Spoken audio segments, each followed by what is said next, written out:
Welcome to the ITSP Magazine Podcast Network. You're tuning into an episode of the Redefining Society podcast, hosted by Marco Ciappelli. Let's face it, the future is now. We live in a hybrid analog-digital society, and we must stop ignoring it or pretending that technology is not affecting us. The line between the physical and virtual worlds has become a figment of our imagination. On it, we are continually performing a dangerous balancing act, juggling convenience, privacy, freedom, security, technology, society, culture, and even the future of humanity. There is no better place than here, and no better time than now to muse on our relationship with technology and how to redefine what society means in this new age. Black Cloak provides concierge cybersecurity protection to corporate executives and high-net-worth individuals to protect against hacking, reputational loss, financial loss, and the impacts of a corporate data breach. Learn more at blackcloak.io. BugCrowd's award-winning platform combines actionable contextual intelligence with the skill and experience of the world's most elite hackers to help leading organizations identify and fix vulnerabilities, protect customers, and make the digitally connected world a safer place. Learn more at bugcrowd.com. Devo unlocks the full value of machine data for the world's most instrumented enterprises. The Devo Data Analytics Platform addresses the explosion in volume of machine data and the crushing demands of algorithms and automation. Learn more at devo.com.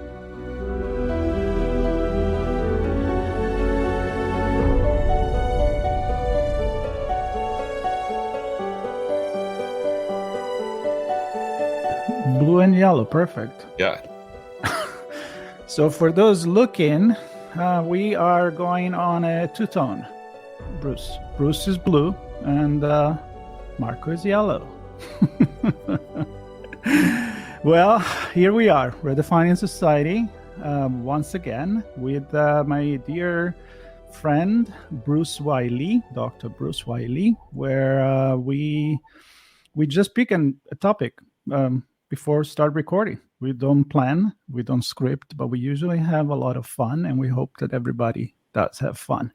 Our conversation are at the intersection of health tech, humanity, society. Sometimes we get very philosophical, and I think today we're going to do just that. I'm quite excited about the topic that we pick. But before we go there, Bruce, couple of words about you, what you've done since the last time we spoke. Yeah, I think it's actually quite topical that I'm encased in sort of a blue color and you're in a different color, because I think we're going to be talking about some of the impact of tech appearance and all those types of things like that. So yeah, I think that since we last talked, I always lose track of time just in general. So yeah, we've been busy with different. I just got back from Texas. We had I'm part of a consortium of all the different major sports leagues where we're looking ways to increase youth sports participation and youth physical activity. You know, as you may know, physical inactivity is a major problem. Not just in the United States, but worldwide. And one of the big issues is that we've seen dips in youth sports participation. You know, it used to be that that's just standard when you grow up. You know, you throw around a ball or kick around a soccer ball or what have you. But things have changed. People have become more sedentary. So that's a significant problem that we've actually been trying to address. So it's always great to see some of my compatriots in that consortium. And so that's what I've been up to over the past few days. That's really cool. And actually, we should talk about that in depth in one of our next episodes. I'm going to make a note to talk about that because I think it's very important. We were talking before we start recording about a conversation I had with someone that developed an app to help with nutrition and dieting because, apparently it's getting more and more of an issue. And I was always hoping that, remember when I was a kid again, we like to go back in time. I guess it's come with our age. But I mean, you couldn't pay me to sit down. I mean, at school maybe, but then I had to go and run around, play soccer, get out on the bike, hurt myself, and it's hard to believe that kids nowadays don't do the same thing. Yep. Yeah. No, you got several issues. One is in general physical activities going down. People are more glued to their electronic devices. And two is also when people do play sports, there can be so much of an emphasis on, just focusing on one sport and trying to like compete, when it actually should be fun. And that can be a great turnoff to many kids because, not every kid is going to become the next NBA player or the next, World Cup player or what have you. Most kids ultimately are not going to become top professional athletes. That doesn't mean that you shouldn't play sports as a kid because, it's good physical activity. You gain a lot more physical literacy, which is basically you understand how your body moves. And also doing things like team sports can be really helpful when it comes in the future. Some of my team members joke that many times I'll use sports analogies. And because sports can teach you a lot about teamwork, working together, trying to survey the field, figuring out, what to do next, thinking quickly. There's a lot of types of skills and abilities that sports can really own. And it's unfortunate that many kids are not taking advantage of that. Let's talk a second more about this because there is, of course, the benefit, as you mentioned, for your body. And as you're going into the benefit of knowing how to start interacting with others in a team sport.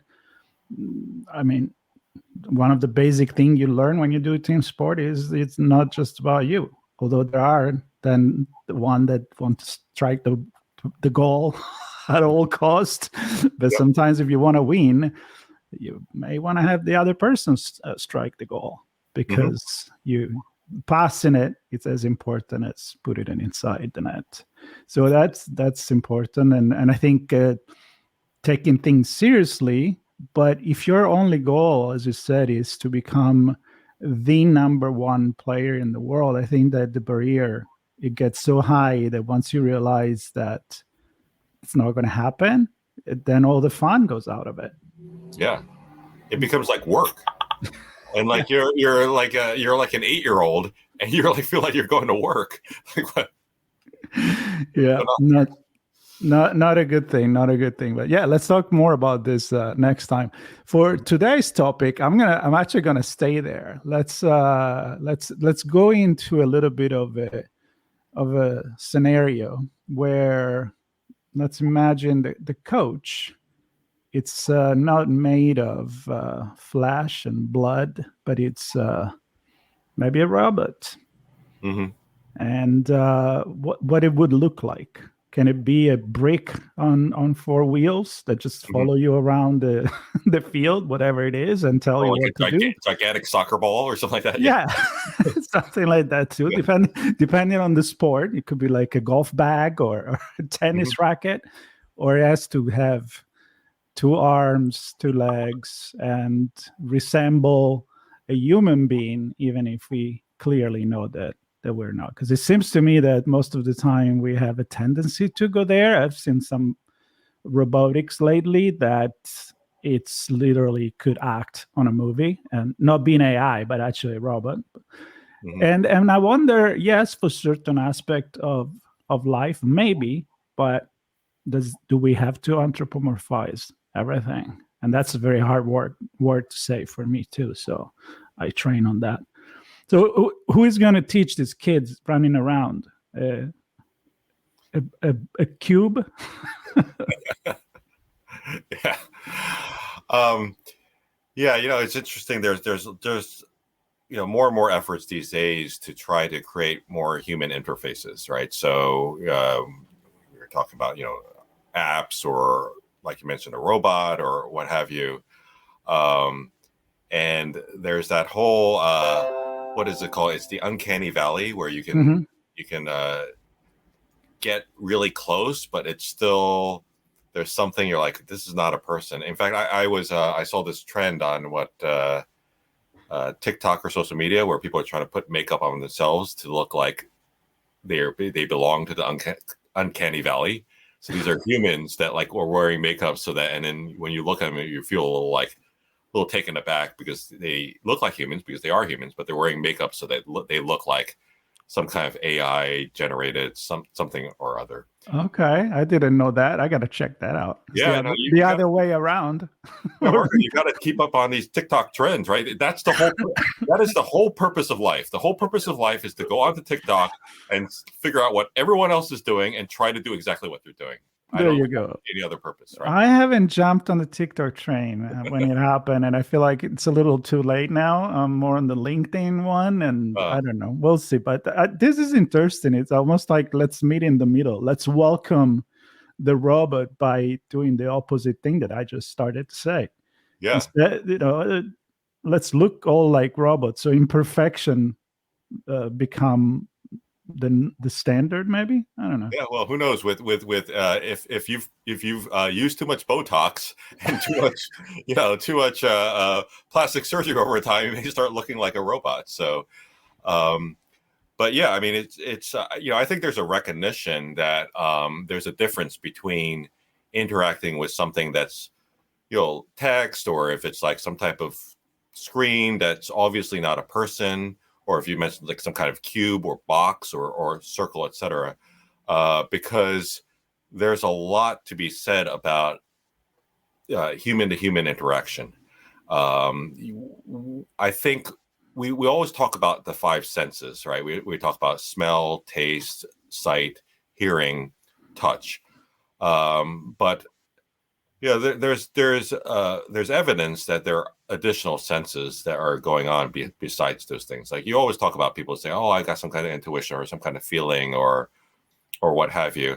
And so, just because five senses have been clearly identified doesn't necessarily mean that our information intake is limited to those five senses.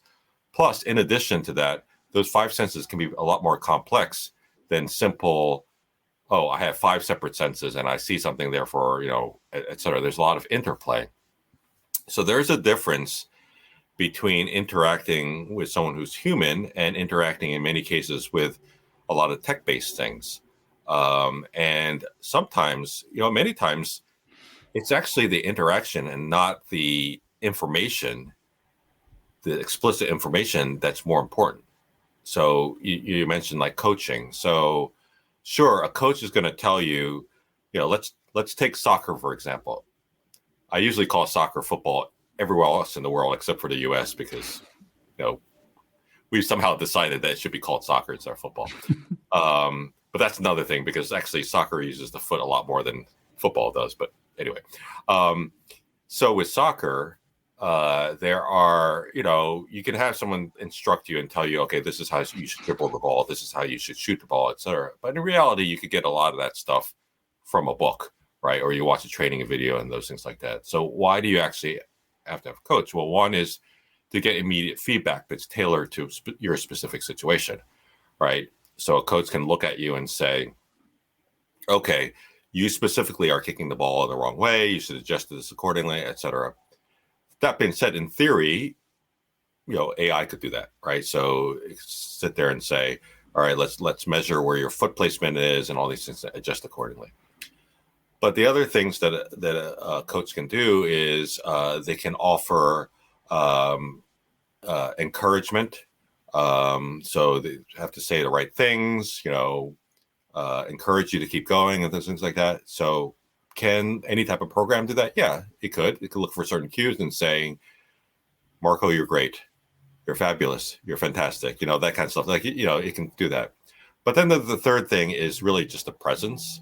And presence is very important. And presence is the type of thing that's harder to replicate, right? So it's when you're with someone, you'll get certain feelings. You'll feel like that person is there. You feel like that person's supportive and behind what you're interested in doing. That person sometimes doesn't even have to say anything. Or sometimes, it can be as simple as like a look. You look at the person the person gives you like an affirmative look, or just the body positioning is makes you feel better, and those things like that. And that's where a cube would not work unless you're used to interacting with cubes. Unless you grew up, everyone was a cube around you. You're like, I get this. This is how I feel most comfortable around cubes. Add arms and legs, then I start feeling uncomfortable. But cubes, so in that case, yes. But for most humans, I think they need a lot of that. They would prefer a lot of that type of feedback and that feeling that you don't really get from just pure voice or text or what have you. So. Okay, I definitely agree. I get that point. But there is that uncanny valley situation where we're certainly not there yet. Yeah. And then there is the idea of, let's say that we get there, and there is Coach A2WZ 00 version 2.0 that is really good. I mean, he's pretty much human, but you do know that it's not. Or do we go into the future where we really cannot distinguish between a human and a robot? Plenty of movie about that, but I guess maybe there is time and place for different application nowadays that we are not to that level of even mixing human with robotics. So I'm thinking if you are bringing it to the next level of we need the eyebrow, the lift, just the posture and all of that, absolutely agree with you. So probably should not robotics substitute the relationship with kids, especially being a coach, because it's a lot more than that. Yeah. But let's say you go to the lab.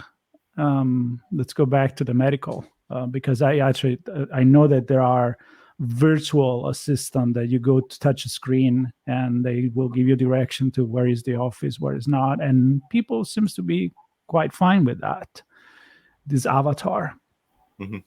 But they still, even if it's an avatar inside a box, it still resemble a character that is human as possible. It's not going to be a cat, or maybe, I don't know. It's an idea that tells you, that's where you go to draw blood. So maybe in that situation, do we need that empathy that comes from looking like you, or would it be okay that you just touch a button and you talk? I'm going to bring again, I don't know why I'm in the cube world today. So, and you talk to a cube. Would that work? Yeah, I was about to ask, did you have like breakfast with a cube or something like that? I don't know. I'm looking around. I'm like, do I have cube today? Yeah. I mean, there's a spectrum of like how to, what technology is going to be used for. So if it's a simple task, like, you just want something, well, there's probably not a huge need to establish an interface. But an interface can help significantly. And, people realize that if you establish an interface, you could potentially develop more connection with whatever you're trying to use that thing for. So we know that there's certain types of technology that you can see people actually develop connections for, right? People's smartphones are no longer just phones. People treat them like a friend or what have you, or especially, you have these things like Siri or Alexa or something like that. People are talking to them. So it gives people a feeling they're actually talking to something. So we are moving that direction as a society, where things are becoming more and more personalized, and there are these cues that make them seem more like just straight flat technology. And we see that every day, right? We see that in like these interactive assistants, which are designed to actually, instead of having people like in phone banks ready to answer call, you jump on the chat, and in many times they'll throw an avatar on there. There's no need for them to do that, but you know what they're trying to do. They're putting the avatar there so you feel like you're actually communicating with someone. So, whether one likes it or not, that's the way things are moving towards. things are becoming more and more anthropomorphized because there's just full understanding that you're going to get more of a feeling reaction, and you're going to potentially develop more connection if those things are in place. Yeah. What is after a while, right? At some point, you could see how people start getting confused. So, I think if there is one thing to say positive about humans is that even if many times we do tend to resist change, or at least some of us do, we're very good at adapting. And I think this is a good example of that, because as we talk about the need for maybe the coach to be human for a lot of reason, maybe the computer robot doctor then of the future should probably resemble some kind of a human, I'm thinking. But we are interacting, you said correctly, with our phone, and ChatGPT, you can talk to it right now. I don't know if you had that experience, but it's interesting. I mean, it's kind of annoying still. I think there's a lot of work to be done, but you can have that conversation. We are at least maybe not in the form in the physical world. We're still in a very uncanny valley. But when it comes to voice, synthetic voice, I use natural language readers, and trust me, you can't tell that they're not real actors to tell the story.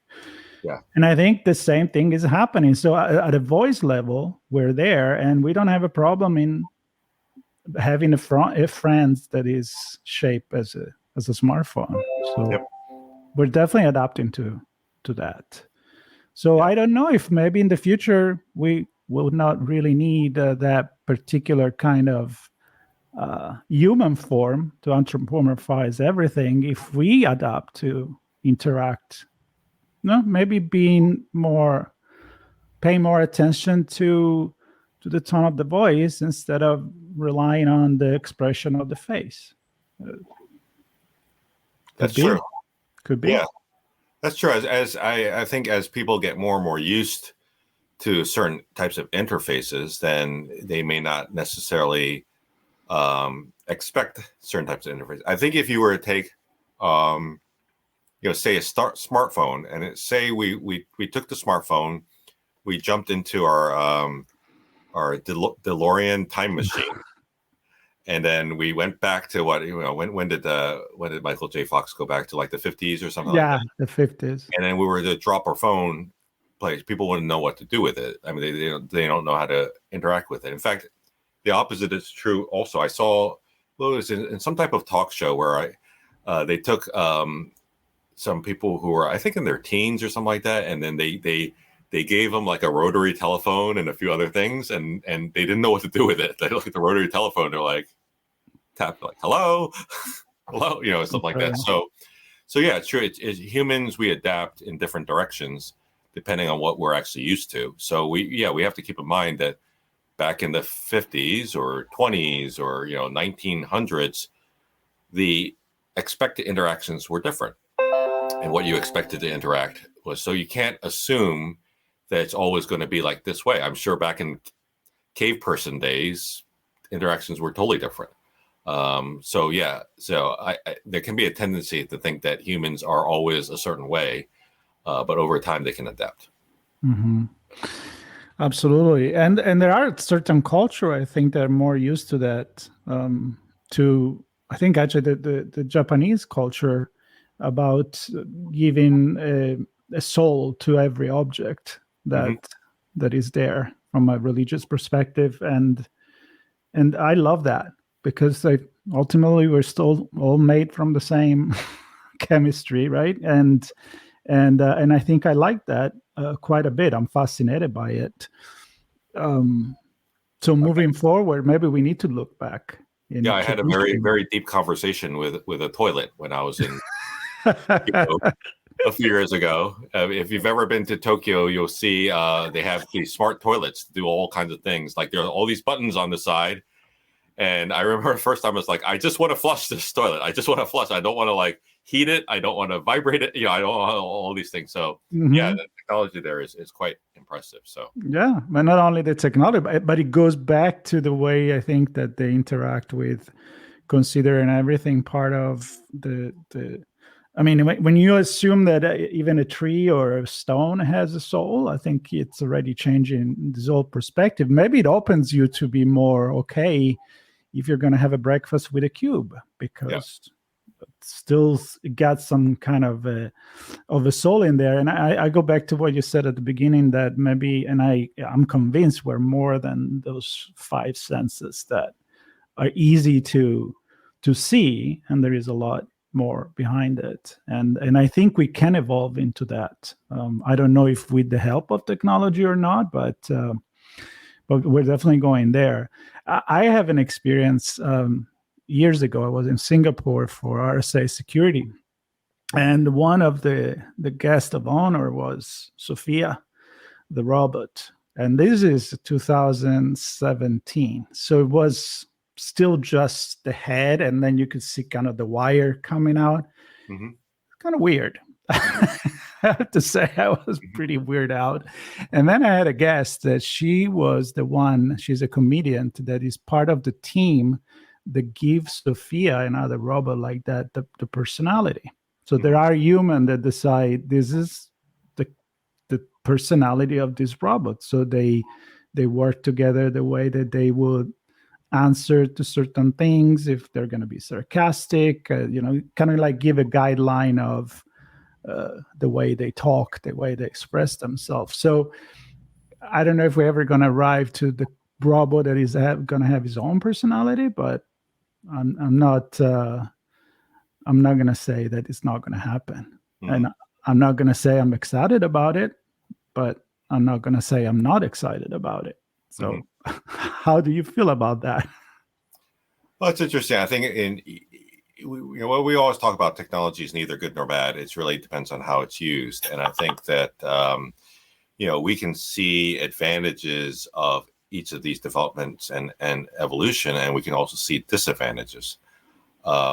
So, if you can develop a robot or technology with a human interface, a very strong human interface that includes all those different types of characteristics, both the conscious and unconscious, that sort of tells you, oh, this is more human.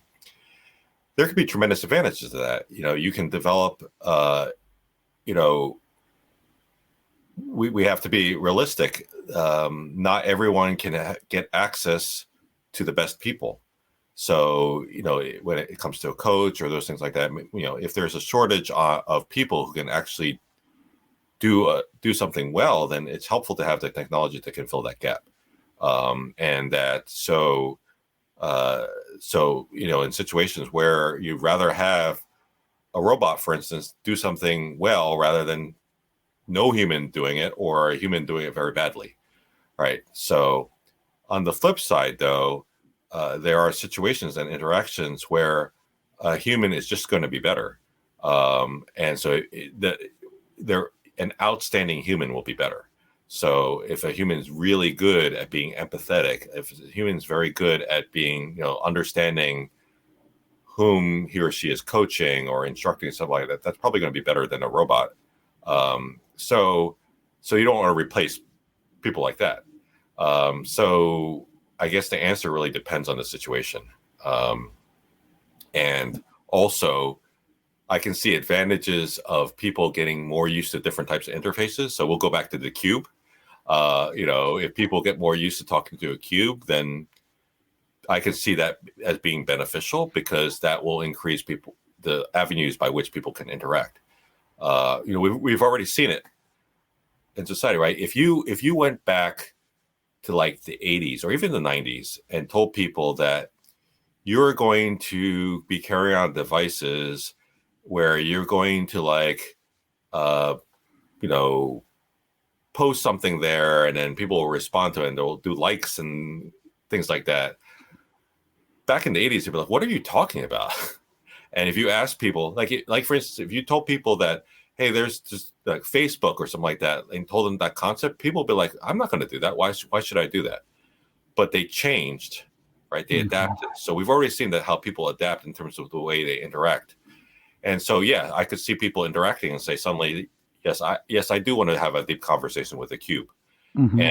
And that may be okay. It may be okay if it expands people's abilities to communicate in different ways and interact, but it will be problematic if people start to lose touch with reality, or they start losing the ability to interact with other humans, right? So that's one of the biggest worries, is when people all they know is how to interact via social media, that when you actually have to put two people together, they're like, they don't know what to say. So I think there's with everything, there's positives and negatives. So what we have to do is we have to manage the risks, and we have to steer things in the direction where it's most helpful for society.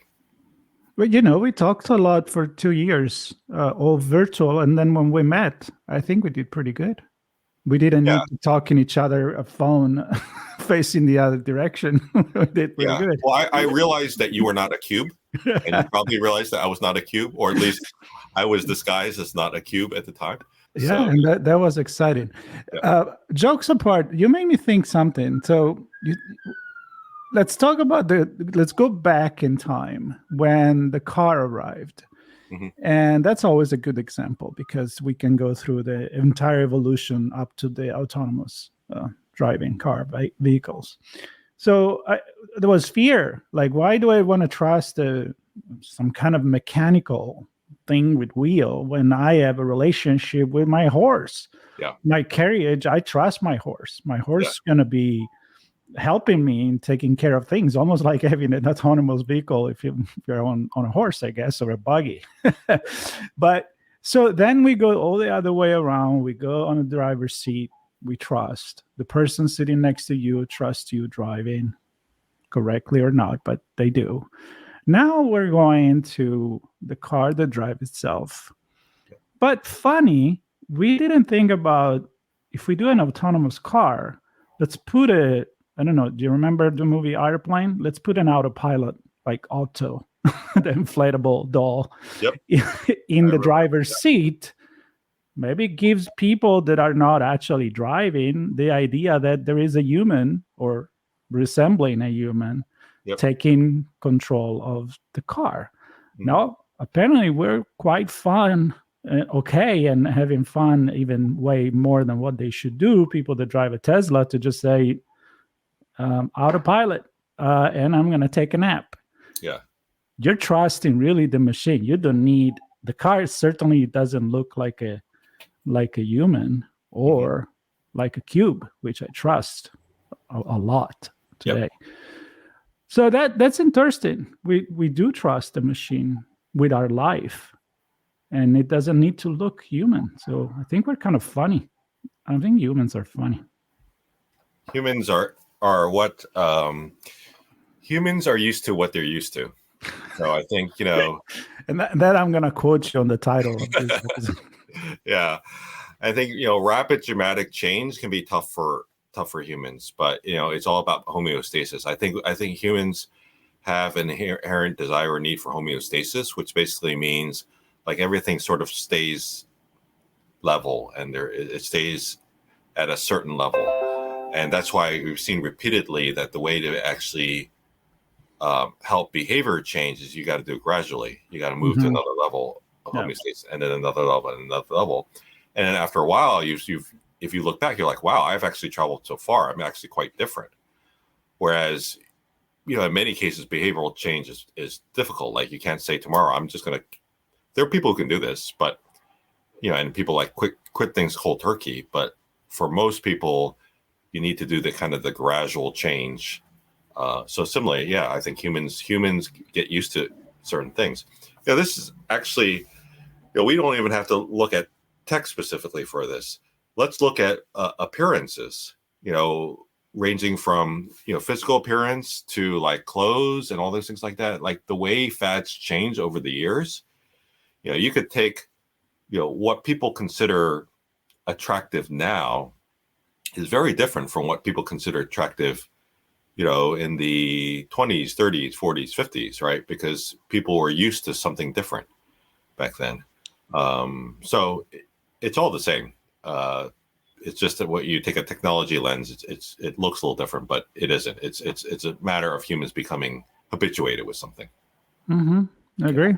I think we got to the point of this, which is maybe there is not the right or wrong. It's about giving it time eventually to get used to things. And I think I strongly believe that what you said, I mean, we could definitely start interacting with non-human resembling technology. I'm going to go back to technology because you look back into the past and I think it's clear that we can adapt given enough time.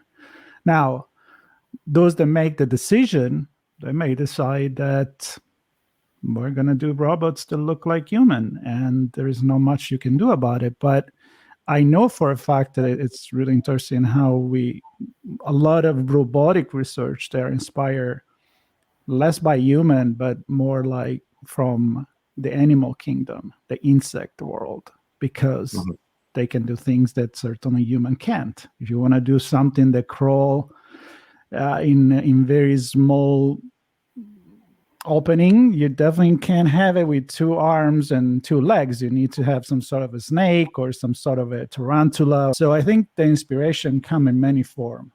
Yeah. Now that you're going to go on a date with one of those robots, then I don't know. But I will go with a cube. No problem. You would. For sure.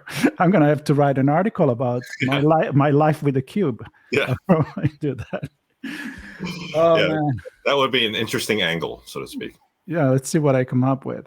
Yeah. Well, Bruce, this was fun. We kind of stick with one topic for a change, and we look at it from different aspects. We didn't set the title today of our series, so this is the time where we connect the carbon, the cell, and what is that other one? The carbon, the cell, the silicon. Silicon, yes. So I think we kind of covered that quite well today. Absolutely. We covered the cube too, quite a lot. We covered the cube quite a lot. If I don't usually do a cover for an episode, but I'm thinking I'll go talk to ChatGPT DALL-E 3 and tell him to give me a cube that has a podcast, and what's going to come up with. Probably a cube with a microphone. I'm going to make that prediction. Well, Marco, I'm picturing you hosting a party, and you walk into the party, and there's nothing but cubes all over the place. That could be an episode of South Park, probably. That'd be quite fun.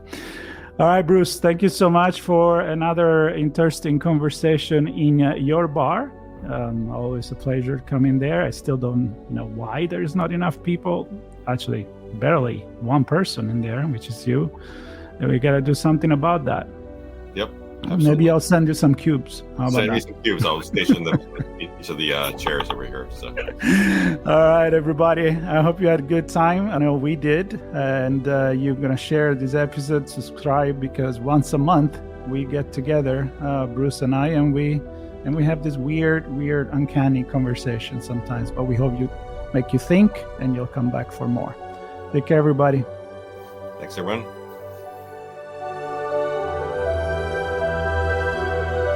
Devo unlocks the full value of machine data for the world's most instrumented enterprises.